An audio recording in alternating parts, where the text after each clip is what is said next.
Welcome, everybody, to yet another episode of the Sustainability and Climate Podcast. As always, I am your host, Abake, and I've got with me Toby. Hi, guys. Hi, Toby. Hi, Labake. Hi, guys. Great to be back on the pod. I hope you all are doing well and enjoying the lovely weather for those in Europe and America. But yeah, I've been good. I've been all right. How have you been, Labake? I've been good. I feel like it's nice to be on the side not experiencing a heat wave. So I'm in Lagos at the moment, and the temperature is pretty normal stroke rainy season. Yeah. So it's relatively mild some days.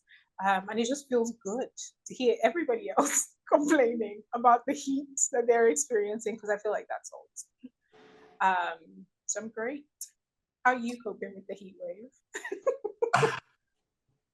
It is well. Because the reason why I can't say much, anytime when you were in Lagos and I hear the news of the heat and I'm like, oh, are you coping? And now it's not my turn. And so I Now have to it's be your humble. turn. I have to be humble Exactly. and How does it feel? embrace the reality that the heat is eating. Yeah. But I just hope that this is a call to everyone to let them understand how these conversations around climate change, around us protecting our environment is urgent. And Yeah. I'm hoping I've got all the right tools that I need to keep me warm and cool. But it's not been easy, but I remember last week we mentioned that the temperature was going to rise to about 2 degrees and by 2030, and we are not there yet, but look at what we're experiencing. Just imagine what it look like. But yeah, we're coping, all good, all fine. Can't complain. That's good to hear. That's good to hear. Other than the weather, how are you doing? How's life? How's Life, the summer shaping up? We're end of June, going into July, so it's well and truly summer now. yeah, How's that yeah. So looking? I'm good. Busy. Working, doing all I need to do to take care of myself and protect the environment, Oh, nice. and also still making impact as well. But everything's good. I can't complain. Great progress. Almost end of the first half of the year, and also looking forward to the next half of the year that comes with is a lot of opportunities, challenges, and just to embrace and get ready for it, basically. I'm hoping for a lot more opportunities and blessings, less challenges. Yeah, yeah. But yeah, it's the reality because in life we Yeah. definitely have to Yeah. face those challenges. Is how we tackle those challenges that matter. What have you been? Well done I on your latest edition of your thank magazine. you. I saw it. You want to talk to us about it? Yes. So I was going to say that actually, I've been working on the third issue that came out on Monday. Okay. So it is focusing on sustainable infrastructure in Africa and domestic capital mobilization. We worked with some really incredible partners. We had an exclusive interview with the head of impact at Acre Impact Capital, which is an impact fund here in Africa. And I think they're really, really cool. What they're doing is really cool. Not meaning to shout them out, but I think what they're doing is really cool, and how they are mobilizing capital to invest in critical infrastructure with a strong impact focus. So doing that has been really fun and really inspiring work, obviously. And the magazine is out. You can find it at the AIR Initiative website, airinitiative.org. Yes, I've been doing a lot of work for that. It's editing, running a magazine is a lot of work. There's a lot of content, a lot of partnership conversations, a lot of everything. But it's really fun. And I feel like it's, one of the things that I do in my work that is, I can see the result almost immediately, almost. And it feels more like a product than, a consultancy is more so brain work, all of that stuff. But this is a lot more collaborative, is a lot more kind of editorial, which is fun. So that's been good. I've also been to a number of conferences and events, which has been really fun and inspiring. I feel like I love hearing people talk about what they're doing and really hearing about the innovative things like solutions people are coming up with. There's also an article in the magazine where I went to an event and the founder of said company was talking about the 80 Clean Cook Stoves project that Lagos State is doing in collaboration with his organization and a number of partners actually, and it's around kind of cleaning the cooking process, I guess. So providing women families with clean stoves that don't use like firewood, super harmful to the health and stuff. And it's a really cool project, and just kind of seeing that, going to events and learning about projects like that has been really cool. Yeah, other than that, I'm looking forward to the summer, a bit of travels, a bit of fun, spend time with the family. Yeah. Awesome. That's good.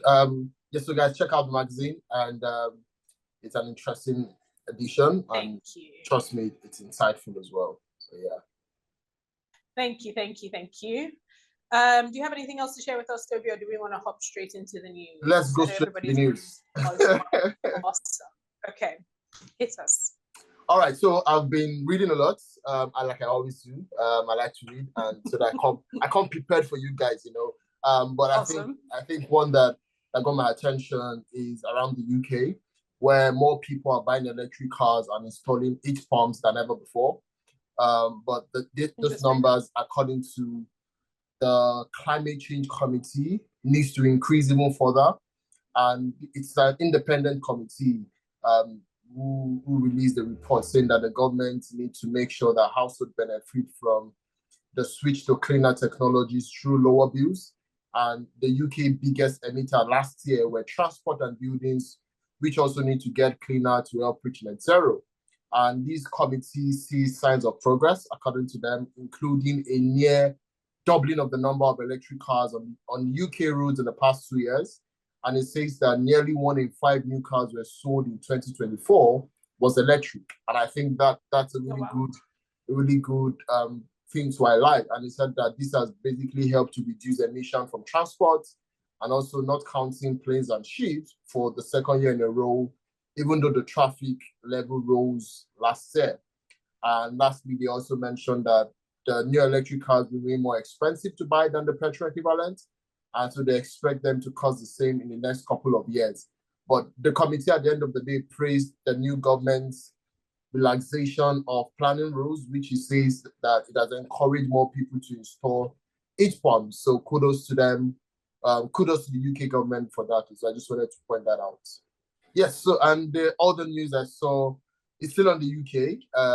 The UK, I think they call him the Energy Secretary, Ed Miliband, has vowed to lead basically in clean energy, and also has demanded corporates to submit what is called their net zero strategies, because he said that cutting emission and investing in the green economy will put Britain on the right path, and has pledged to also push the large companies to detail how exactly they plan to align their businesses with this, which I think it's a great thing, because he said that the government is under pressure from opposition parties over their perceived cost of the shift to net zero emission at the time where they believe that the energy costs remain high following the euro shift from the Russian energy imports because of the invasion in Ukraine. And it was basically speaking to some group of climate investors at the London Climate Action Week that is currently going on. But one thing he said that he reiterated the government commitment to decarbonizing the economy and also stimulating green business growth. He said the mission of the UK government, or the British government, is to make Britain a clean energy superpower by accelerating to net zero across the economy. And that's so exciting to hear. And big shout out to the London Climate Week. For those who can attend, please check out the London Climate Week. We've got different side events, and this conference brings about 45,000 delegates every year, with over 700 side events. For anyone who's interested, check out the London Climate Week and see how you can be part of these conversations. Awesome. When is London Climate Week? You want to tell them? Sorry? When is London Climate Week? So it started already. Awesome. And ends the end of this month. So for those who are in London, please check out the London Climate Week on their website. You get more information on that. Awesome. And if you run into Toby, do say hi and tell him you're a Yes. listener. I don't buy it. I don't buy it. Yeah, please say I'm looking forward to attending some side events as well. Awesome. During the course of the week. So yeah. Awesome. Okay. So I think now we're going to our guest of the episode. Super exciting. Stay Yes. tuned. All right. On the podcast today, we have a very special guest. Like I always say, all our guests are special. Our guest today is Fatimah. Fatimah is the founder of Cultural Currency, an emerging platform exploring the role of language, cultural intelligence, and local insight in shaping sustainable and inclusive innovation.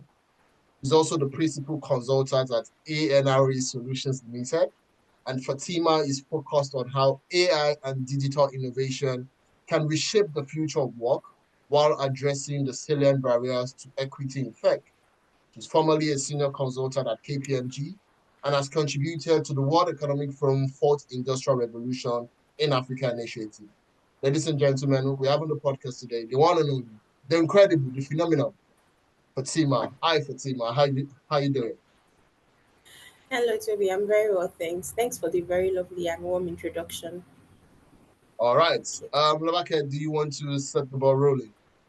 Yes, yes, yes, yes, yes. Thank you so much for joining us. My first question, you founded Culture and Currency to explore language, cultural intelligence, and local insight, to explore how language, cultural intelligence, and local insight shape innovation. What inspired your work? I mean, as Toby was reading your background, I was kind of thinking about it as well. So, what inspired your work in this space, and why do you think some of these elements are overlooked in the current sustainability and AI discourse? Thank you. Thank you so much for that question.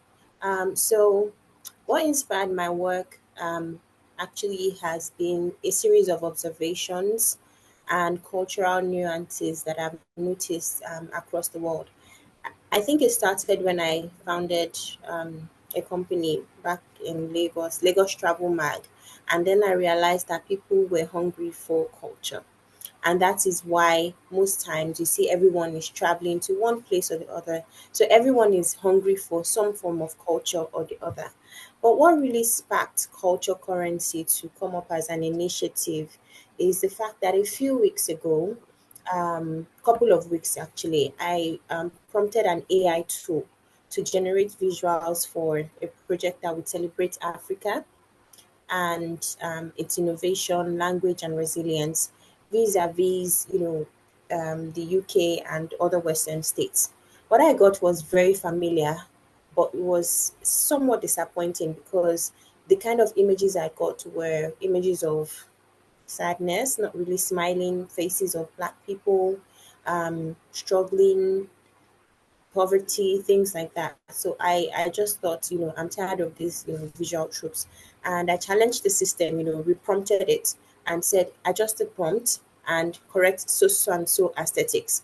But in doing so, I realized that it erased the complete essence. I started getting, a series of images. So as I changed the prompt, I started getting a series of images that showed the kind of narrative that most people had about, Africa. So it's either you're extremely rich and wealthy, or and vibrant, or you're flattened and not as vibrant.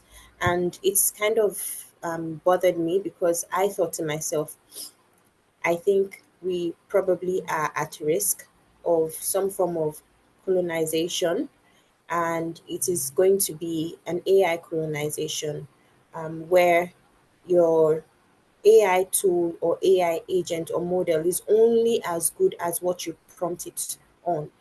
An AI model is only as inclusive as the worldview that it is trained on. So, with that, we don't always notice it at first. It's very salient, it's very quiet, and the machines just imagine us without our input. So, they don't recreate the history, they remake the stereotypes. And for us as Africans, I think it's very, very important that we do not just make sure that our languages are available across board, but to also be aware of the disconnect between the imported solutions that we have and our local realities. Because at the end of the day, in 10 years' time, we're talking AI, we're talking sustainability, we're talking climate, we're talking everything that has to do with, a measure of success for the new world. And it just really reflects that there's an infrastructural gap in this regard.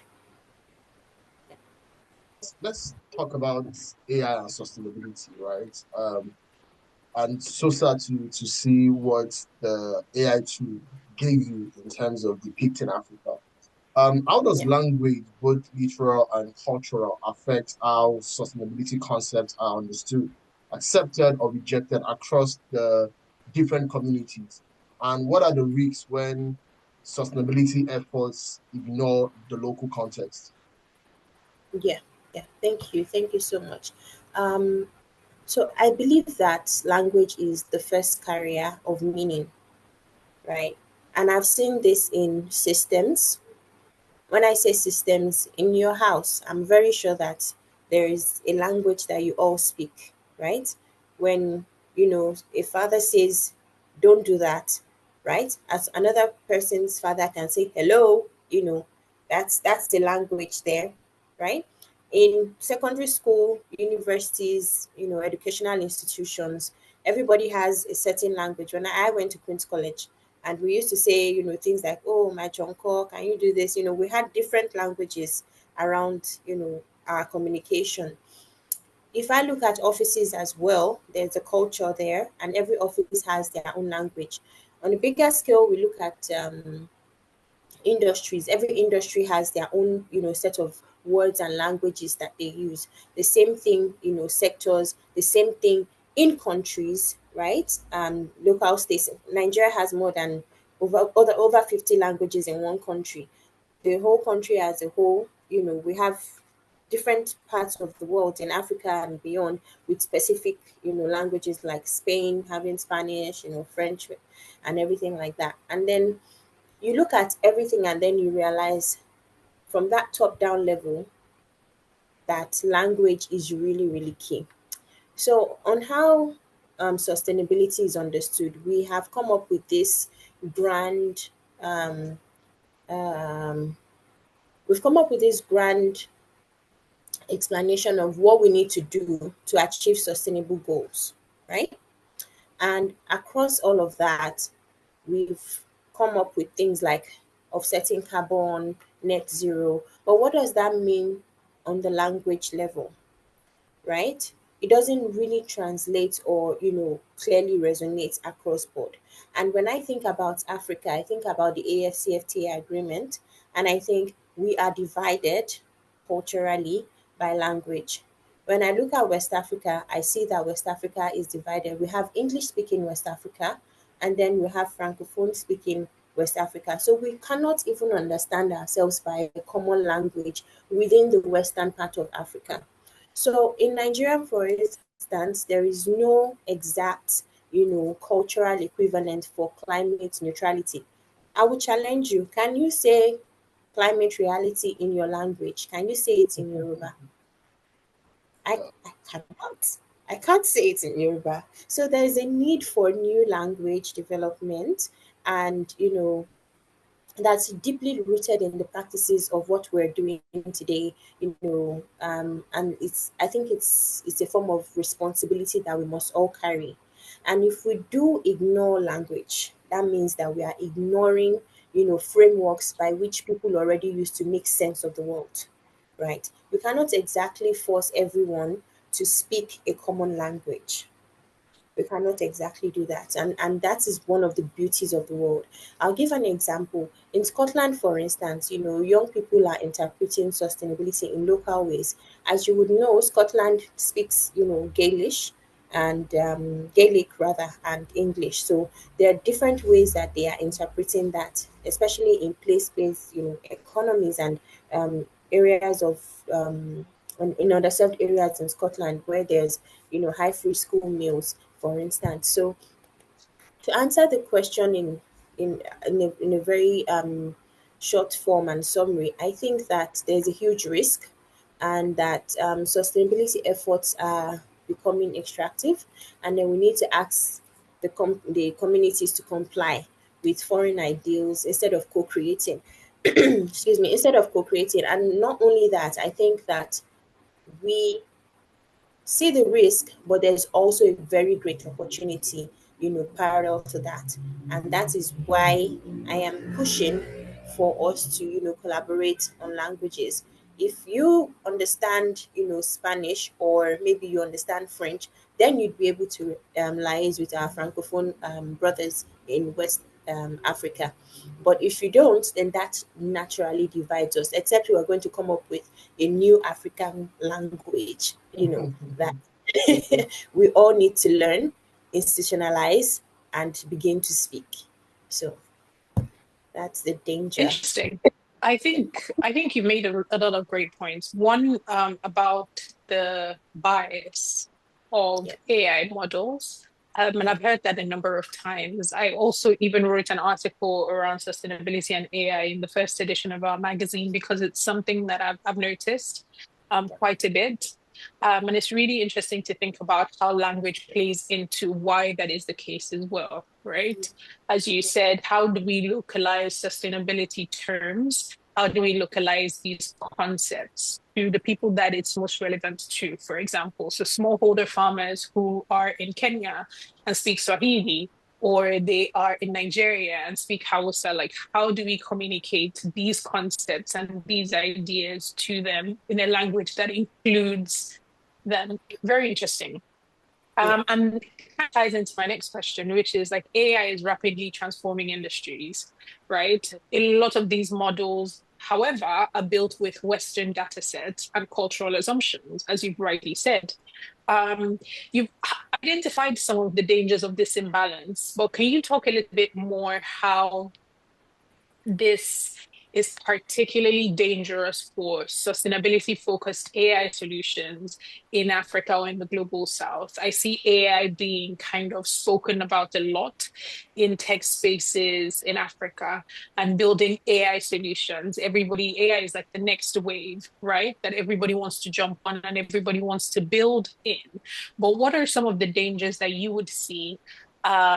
Of this imbalance in Africa and in the global south? Thank you. I think I would approach this with the SDGs in mind. So, if I look at, for instance, reduced inequalities, what is one of the reasons why we have technology? It's to facilitate a lot of things. So if we have reduced inequalities, that I think that's SDG 10, yes. So one of the ways that this can actually help is that it will promote social, economic, and political inclusion, irrespective of race and ethnicity, across all different cultural backgrounds. If I look at peace, justice, and strong institutions, which is SDG 16, it would also ensure that there is responsive and participatory decision making at all levels. Because one of the problems is that culture erasure is something that we are currently dealing with as a, not just a continent, I think as the whole world. So it's As a really, people? as a people, yes, I think it's really important that we're able to shape, policy making and, identity. For instance, if I look at the fintech space currently, we have a lot of startups, as you have mentioned, coming up with different fintech apps and things like that.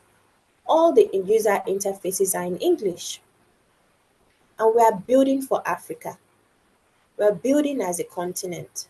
So the language divide is there, it's all in English. The local man at, maybe somewhere in Newi, who cannot, speak English and only understands Igbo language, how well will he be able to use that when we look at, things like the uh, uh, the cultural divide between um, not the cultural divide. When we look at things like the fintech gap, right? The access to tools and technologies, and there's a huge gap for that, at the minority sector. who is going to help them understand it? Again, the new technology that we're using that everyone hasn't even adopted is being scaled rapidly at a level that many people cannot understand. So are we leaving them behind? Which is the question that we need to start to answer. And riding off that, I will go to SDG 9, which is industry and infrastructure and innovation. It touches on the urgent need for this inclusivity in digital infrastructure, you know, and we need to really support that domestic technology with research, with research.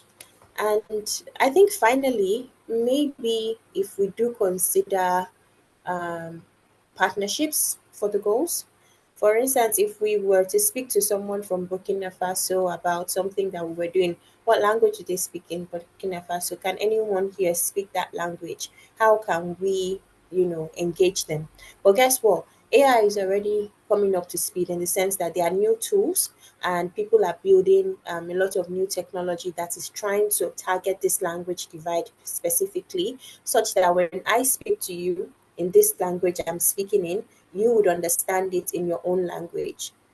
You understand me? So I think with that, we can probably, bridge that cultural imbalance and get AI tools to be able to adopt without failure. Awesome. So you talked about partnership. I'm a big fan of Goal 17, which is partnership for the goals. And maybe because again the work that I do is around driving partnerships towards development of the continent of Africa and globally. And Yeah. you've worked across different sectors. You've worked from manufacturing to the public sector initiatives and education. Where do you see the biggest gap in cross-sector collaboration? And how can partnerships drive more culturally intelligent and inclusive sustainable solutions? Yeah. Okay. So thank you. I am a big believer in a concept called interoperability. And interoperability currently exists in blockchain and is currently being accelerated in the healthcare sector. But it's not being, adopted or even integrated into the wider space of cross-sector collaboration, which is why we founded ANRE Solutions to be able to address that. And a lot of sectors still operate in silos, and it's just really sad, to be honest with you. There's a need for collaboration. Everybody goes, oh, collaboration is king, but at the end of the day, we're not really doing much in terms of collaboration. We talk about it, but in terms of action, it's still very, very much limited. So I believe that um, if governments have within their countries, right? If they have interoperability across different sectors. So, for instance, I'm thinking the healthcare sector being linked to education, and education being linked to national data, and national data being linked to retail, and retail being linked to finance with a unifier, right? And I'm looking at that in terms of processes and systems, and I'm saying that yes, it's going to work. But I'm even going too far. Let's even come down to business, right? Let's look at a merger and acquisition, for instance, between two different companies who are perhaps having the same type of business offerings. The key thing between mergers and acquisitions most of the time is always culture. How do we merge the culture of this company to the culture of this other company? Culture is the unifier. When key stakeholders understand each other's values and their narrative, it actually tends to deepen the level of collaboration. I'll go into tourism again to give a very good example. A lot of tourism ministries in Africa, they often don't partner with tech or sustainability departments, which is one of the reasons why Lagos Travel Mag is trying to make sure that we're looking into the sustainability aspect of tourism. You see, so there's a cultural hunger, and it could actually power green innovation. If your batteries, right, are dead, now when I'm saying batteries, I'm talking about maybe a lithium ion battery, is dead, and somebody does not understand that, oh, this lithium ion battery, in their language, it hasn't even gotten to them that this lithium ion battery can probably be the battery life can be extended for a period of time. If you don't understand that you can recycle it, it becomes waste, and then the place where it is being dumped for waste would later become a problem for the government to fix later on. But before the government even realizes that this is what is happening, how many people would have had, potential health issues as a result of that? So this is how cross-sector collaboration, works. The government, the healthcare sector, green innovation, everything. That's how I see, culture being the unifier in this case. I think that it's really important for us to scale within localized coordination to be able to bring sectors together and also people at the same time. I like that, culture being the unifier. Yeah. So we're going to take a quick break and we Okay. will be right back. Africa is rising, innovating, adapting, and leading the global sustainability conversation. At the heart of this movement is the AIR Initiative, empowering changemakers, fostering green innovation, and shaping the continent's sustainable future. In every issue of the Africa Sustainability magazine, we spotlight the bold ideas, the resilient voices, and the real solutions driving environmental progress across Africa. This is more than a publication, it is a platform, a movement, a vision for generations to come. Join us, be informed, be inspired, be part of Africa's sustainable evolution. Awesome. Welcome back, everybody. Still here with Fatima. Okay, so sustainability ultimately depends on behavior change. I think or behavioral change. This is a really key part of sustainability transformation. How can businesses and governments use cultural intelligence to design campaigns and interventions that resonate with local values and languages? Thank you. I think I love this question. I think it's a very interesting question because I'm going to spotlight China. I'm going to spotlight that. I'm going to reflect China on, a lot of cultures that we have back home in Nigeria. So when I look at China, I look at how they have used their cultural intelligence to penetrate the world. You go to major cities and then you find Chinese food, right? And then you go to major, industries and you cannot even think about mentioning industry without talking about China because they have built this manufacturing plant for themselves. And not only that, they have also gone into, I wouldn't say China, but Asian countries, right? Like Korea and the like. They've also expanded a lot in terms of um, the movie industry. So a lot of people now are watching K dramas and things like that. I'm going to reflect that back to Nigeria, my country, and talk about how we are also building in this space. But before I do that, I would highlight one more thing, which is the Chinese wisdom and the school of thought on the Buddhist ideology. Now, reflecting that back into Africa, reflecting that into Nigeria, I would say I'm happy to know that people are, starting to think about jollof rice, are starting to enjoy fufu and egusi. I'm happy that people are finding Afro music really interesting. I'm happy that other African countries are enjoying Nollywood on YouTube.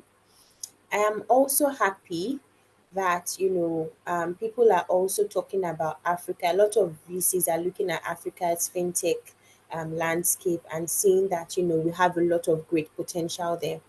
Now, what does this mean for us as a country? What does this mean for businesses? What does this mean for governments? I'm going to look at it from a different angle of behavioral change, because most times behavioral change is always looked at from an organizational perspective. But as a national strategy for the country, how are we implementing this? What does it translate to? Who is bringing all of this together, and who is helping us, talk about this behavioral change? Because behavioral change really is just, this is how people act, and why are they acting the way they do. So if we look at our green passport, a lot of perceptions about Nigeria, people have different perceptions about Nigeria. Oh, Nigerians are this, Nigerians are that, there's corruption there, there's this, is that. But are you seeing that we are changing the narrative? Can this translate to better, opportunities for us and access with our passports, to say, okay, since we already accept Nigerian food, we love Afro music, we're building a lot in the fintech landscape. Is it possible that, governments can start to rethink and negotiate their policies around this? Is it possible? I'm also thinking the Chinese, as to how they have, scaled their culture across board.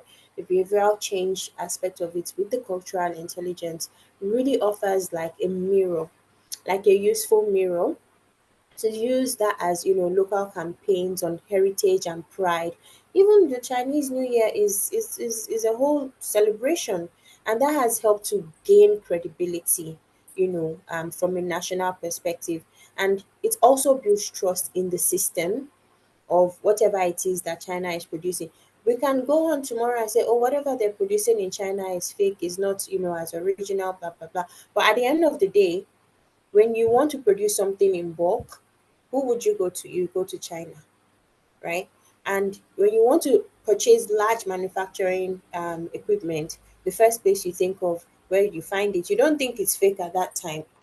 You're not thinking whether it's fake. You're thinking about how much money do you have as a purchasing power in your pocket that would also influence you to be able to purchase something in China vis-a-vis maybe compared to Germany, for instance. So all of this put together as a people is what I think, governments can, start to think about in terms of international engagement and bilateral relationships.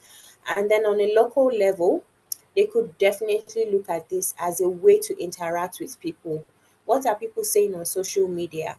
How can they, change the new language to social media? And I did mention earlier that, language exists within systems and the homes, but I'm also going to use this opportunity to also highlight the fact that language exists across generations. What a baby boomer is going to understand is not the same thing that, when a millennial is speaking, a baby boomer would be curious as to what they actually mean about certain things. And, when a Gen X is speaking, it's going to be different to when Gen Z is speaking. There's new language. I never knew what I thought purr meant, like, like a cat or something, but now purr means purr. I don't know what that means. It's a great for Purr. I don't know what that means. I have no idea what that means. So these are the peculiarities of, the nuances of language. So I see it as not a barrier, but actually as a tool for institutions and governments to use, to drive the sustainability engine, and also adopt rapid implementation of AI across board. now. Before we continue, it's important that we know how to pronounce this thing very well. Like you get to say, so for What does so it so mean? so so moving on. What does it mean? Tell me is our resident Gen Z, fake Gen Z. What does it mean? Trust me, if you What does ask it me what it mean? means, I don't know. But I just know that it was a viral sensation of a It lady was. and all that. So yeah. It Is was. it Um, All o- right, cool. Is it all right. possible that poor doesn't have a meaning, but you understand what it means? Yeah, fair Yeah. enough. Okay. Okay. Fair enough. All right. So we've talked a lot, or you've used tech as an example in different illustration, right? And your work often focuses on addressing the barriers to equity in tech. And how can the sustainability movement avoid reproducing the same inequality and see, pardon me, English is not my first language. Eh? Then there's some words that you want to say, but okay, so I'll take that. How can the sustainability movement avoid reproducing the same equities? Ah, God, but you know what I mean. Oh God, yeah. There's some words that you know how to pronounce, but sometimes it just disappears from your head. Yeah, I Amaka is mean, going to use this on me many times. We're gonna lose. We're gonna lose this. The same Fine. equities in okay, you know what I mean. Inequities. Inequities. Equity. I've been saying it right. But anyway, Inequities. seeing in the other industries as it increases limits in terms of the digital solutions. Yeah. I think I already highlighted how digital tools can definitely deepen exclusion, even though we aim for inclusion, right? The fintech gap is the huge, divide in the fintech gap is a very, very good example. And these are some of the iniquities that, we're talking about. I would expect that if someone is building in Africa, in Nigeria, for instance, we have a lot of languages, but at least there are three major languages, right? So, at the very least, without looking at the access to where these tools are actually, where you can find these tools and who can actually use them, internet access and things like that. Have you even thought about um, is it part of your plan, right? Is it part of your 10-year plan with your VCs and the people that you're co-creating with to somehow include language into the picture, right? For tech-led sustainability. And I don't mean this, only in technology or sustainability alone. I think it's very, very much important across board because digital literacy is such a very, very important topic today. And um, it's, there's a knowledge that we all have today, and that knowledge is being built upon through generative AI, right?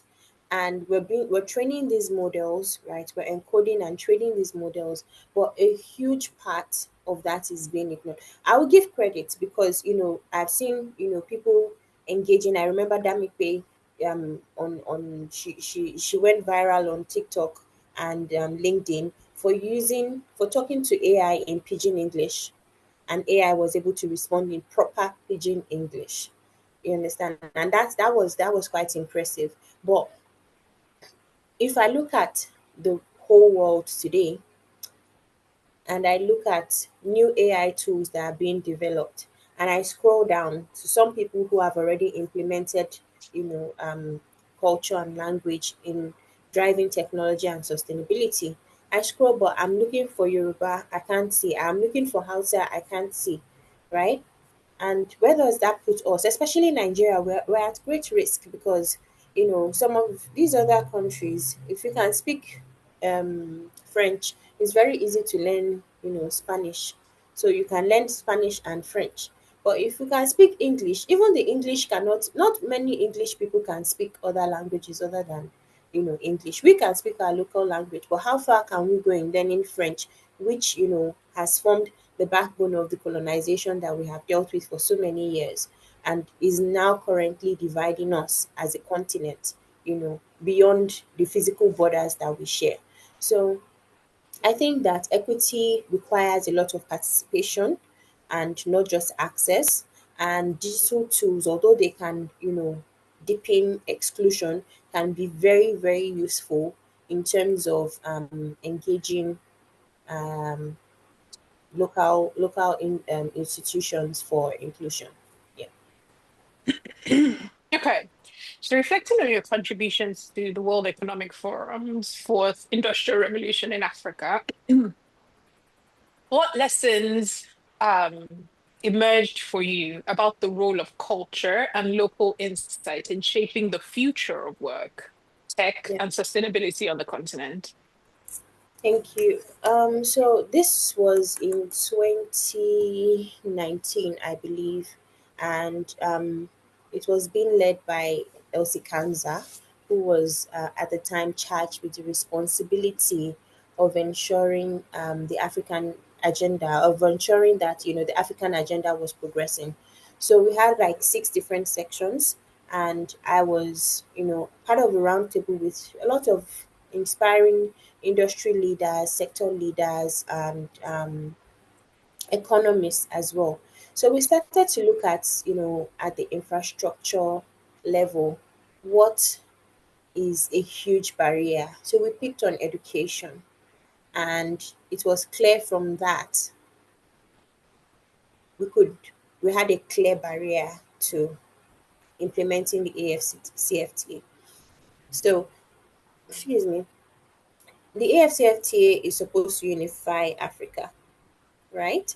It's supposed to make trade and a lot of things seamless.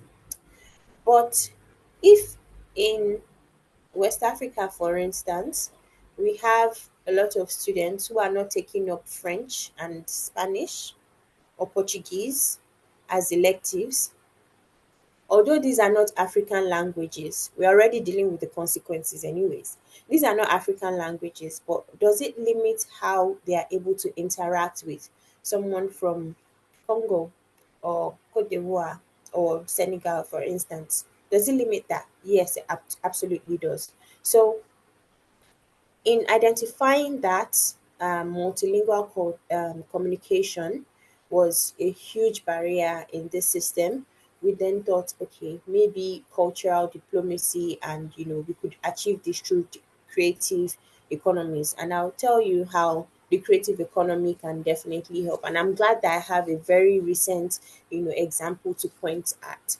So I know when I was young, there was this Makossa song that was always being played, and whatever they said there was my introduction to French, a French song, right? So I would go about singing it, and I know that a current one of the artists has used that to sing a song. I think Fowls has used that to sing, a song. And also the recent marriage between a Nigerian lady and a Tanzanian artist as well has seen, music being some form of, bridge in this multilingual divide and things that we have. I'm sure that um he never knew what Yoruba was, but his song that everybody knows now is Ayomi Today, and is not even a Yoruba person. And then what does that do for us? Because the song is not only available in Nigeria, it's also available in Tanzania. So a lot of people will be hearing about that song and be hearing, what is Ayomi Today? Where are you going to check for the meaning of this? If I want to say hello to somebody in Tanzania or Yoruba, where do I go to find that information? Is it just on Google? Are we creating, systems and tools that would actually bridge this cultural divide? So I'm going to round up that by saying that, without culture, without language, there is no cohesion. And without cohesion, there is no skill. And without scaling, there is no AFCFT. And we really, really, really need to plan the future of education and the future of work around language and culture, regardless of technology and other sustainable initiatives that we have on ground. As we round up, just to correct something, because Fatima keeps saying where I come from, Nigeria. She's excluding Labake and I from the picture as if we are not Nigerians. So I just wanted to say that Labake and I are proudly Nigerian, and we associate with the country, we associate with the people and the music. And I could relate, before asking my last question, I can relate to the Tanzania and the Nigerian wedding where out of a sudden the song became a trending song. And just like you mentioned, people in Nigeria are taking their song or their culture to Tanzania. And I'm sure a lot of them will be wondering, what does this song mean? And that's just to tell you the importance of culture in terms of moving language from one country to another. And as we wrap up this exciting episode, what advice would you give to developers who are AI developers to sustainability professionals and most importantly, policymakers about embedding cultural intelligence and language sensitivity into their work from the ground up? Where should they start from? Yeah, thank you. So I'll go back to my first experience with AI, and the experience that I had was not so great in terms of these salient things that I saw with the prompting. And I'm just going to say that everyone needs to get in there. Really need to get in there. We need to start accelerating generative AI adoption and education of the true story of Africa beyond what it knows. Africa's story needs to be told by Africans for the first time in history. Um, I would highlight a very, very short experience outside of my own experience that I have also been told by one of my friends. So I have a friend who is a Benin prince, and I had sent him, this generative AI things about the Benin Kingdom. And he made a very hilarious comment. He said, these AI pictures or images of the Benin chiefs, they don't look like the Benin chiefs. They look like London gym bros. And I was like, okay, that's quite interesting, you know. But it's marked something there. Like it actually hits, something for me. And for me, I think that while we are trying to tell our story, while a lot of people are making efforts to tell our story through AI and being curious emotionally and culturally, even in the diaspora, I think that it is very, very, very much important to leverage tourism as well. And when I say tourism, I don't just mean packing your bags and moving across borders. I mean packing your business model and testing it across borders, right? And not just internationally, but also locally within the context of, a particular country, for instance, that has 54 languages. And to the 60,000 viewers that you have here, I'm very sure that, Toby and Abake are Nigerians just like me, but I'm sure that some of you are not Nigerians. But the key message, right, is let's build systems that feed, the hunger of technology and sustainability, as if we are touring our solutions with a curious and cultural lens. Thank you. Thank you very much. Before Toby rounds up, because he always likes to round up and he has really good insight, Okay. um, I want to say a big thank you for this conversation. I think it's very pertinent for us to start thinking about language and culture within tech. Um, and also the concept of inclusivity within kind of whatever solutions we're building, right? What does inclusivity really mean? It's not just gender, which is a huge part of it, but even within gender, there's intersectionality within gender, right? And, thinking about language as a key barrier to adoption, tech adoption, thinking about language as a key barrier to AI and a potential um what is the word I'm looking for? A potential source of deepening kind of existing inequalities. I think this is a very important conversation, one that we need to continue having and we need to continue thinking about. And then the last thing I was going to say is Toby has now gone on to bullying our guests. So thank you for taking his bullying with grace. Not at all. Oh, thank you. Thank you so much, Nabake. Wow, look at how Labake just brought me out to the public. But anyways, thank you so much, Fatima, for coming on the podcast. You see, sometimes we don't know how important some conversations are until you have them. And for me, you see, sometimes just see language as something that is a means of communication for us humans. But as the world is beginning to embrace this new reality of AI, tech and the like, I think it is important that we should not allow AI to dictate the way that we see things from the cultural point of view, and also try to see where we can continue to enhance our language, learn new songs. This is a charge to Labake. That Labake go and learn a new song from Tanzania, from South Korea, because that will help you. You never know where you find yourself, and just that simple language that you understand will help you come out from that situation. And I want to say a very big thank you to our guest Fatimah for being on the podcast. We continue to wish you all the best in building your cultural currency, which you're doing, and we'll definitely be rooting for you. And definitely also be looking forward to having you back on the podcast to share more with us on what you've achieved and what you're doing. And I'm sure our listeners will keep tab on you. And before you go, where can our listeners find you? You can find me on LinkedIn. Okay, there Yeah. you go. You can find Fatimah on LinkedIn. You can't find Yeah. Fatimah on any other social media platform, but you can find her on LinkedIn. Thank you so much, Fatimah, for coming on the podcast. We look forward to reading more and knowing more about the amazing things that you do. And to our listeners, keep listening, keep sharing, because as we know, the world is a better place where we all take action. Thank you so much for joining us on this episode. See you on the next episode of the podcast.